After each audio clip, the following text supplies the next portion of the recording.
Focus for practice yesterday as a team to kind of prepare for Dallas tonight? Yeah, I mean, it's hard to say playing on the road and playing tonight that you can have any significant, time in practice. I think at this point in the year, that's not to say there are things that you look at and work on, but that work, it's very difficult to do that work on the floor, to have what we would consider traditional practice. I think most people would agree with me on that. So it's important to get the next game and also to take, things with you. And, we need to do a better job containing the ball. There's a lot of things from that game. Not that I want to discount it, but I also don't want to be in Brooklyn. I want to be right here playing the Mavericks. And speaking of the Mavs, I mean, one of their strengths, their perimeter shooting, especially with a guy like adding Kyrie to their team. What's the biggest key to slowing them down, especially on the perimeter? Well, they're going to take threes. They have shooters. I think the challenge, it's one of those games that people will watch and say, well, why aren't you doubling Doncic? And someone will make a three and goes, well, why aren't you taking away the three-point line? So I think you have to be prepared to do a little bit of everything and try to make those threes contested. Try to make Doncic and Kyrie work, and then be efficient offensively where you can take advantage of some of the things that, a missed three might give you in terms of getting out of transition. And so they're a handful offensively. They're unique in that sense. But, it's not a mystery as far as what's coming. It's just a question of executing and making everything difficult, contested shots, make them work for everything. And then in terms of Clint and Onyeka being the first big teammates in the history of the NBA to shoot over 70% in a month, just what have you seen from both of them and their performances, and how cool of an accomplishment is that for them? Yeah, it's terrific. I think it speaks to how hard they worked. I think they'd be the first ones to admit you that their teammates play a role in that.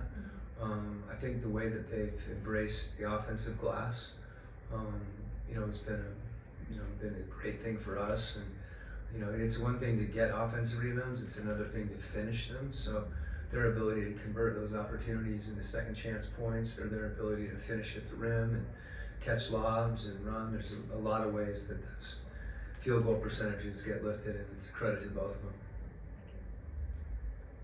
Teams like Brooklyn and Dallas can obviously get hot from beyond the arc. You understand that having to defend that is one thing, but if you were to fall behind, how do you communicate an efficient approach to getting back into the game as opposed to chasing or trying to make as many threes as a team like that?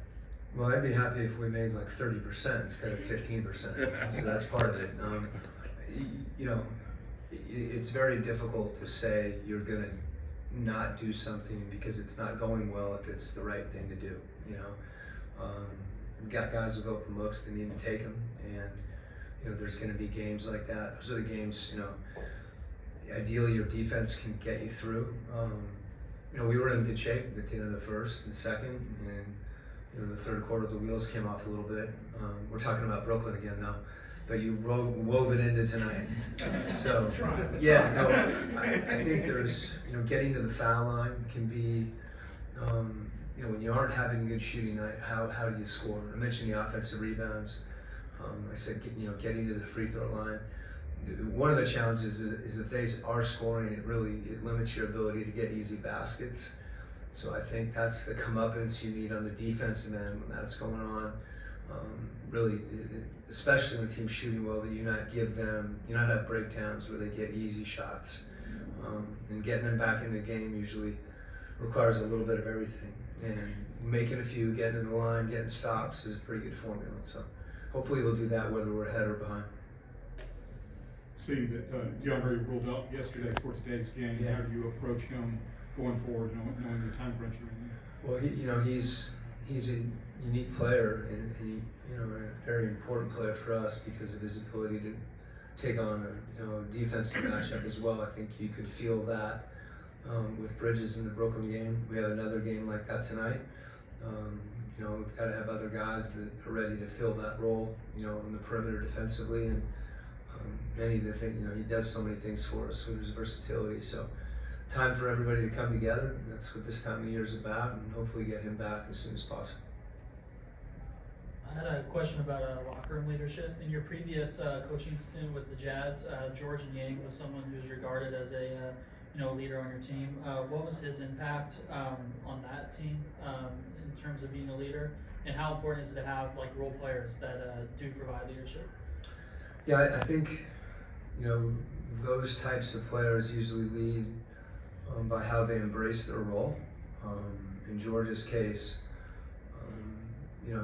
his who he was as a player. You have that expression. Know your role, accept your role, and star in your role. Everybody's a role player at some point. And maybe not in a given game when you're capable of having a good night offensively. We usually associate role players with not necessarily being offensive players, which I think is a mistake. The other type, veterans can give you leadership as well, and that's a role. That wasn't George's specific role. I think the player that comes up as a two-way, is able to solidify a roster spot and then work to be in a rotation. I think everybody respects those guys, and oftentimes they have more of a voice than they realize. So it's important. You can get leadership from a lot of different ways, and anytime you get it, if it's pointing in the right direction, I think it helps everybody. Just with a guy like Luka too, I know his game he's really good at getting to the line. Just how important is it to play disciplined basketball tonight? Incredibly important. I think he's so balanced in what he does offensively as far as finding other people and passing the ball. And a lot of those shot fakes, when you don't go for him, he's able to shoot over you. And it puts even more pressure on you when you're trying to contest him not to go for him, because he is so big to impact his shot. You often feel like you have to jump. And then he'll try to get you up in the air to make a pass too. He's just really creative, and you have to be disciplined. There's no question. Thanks, Evan.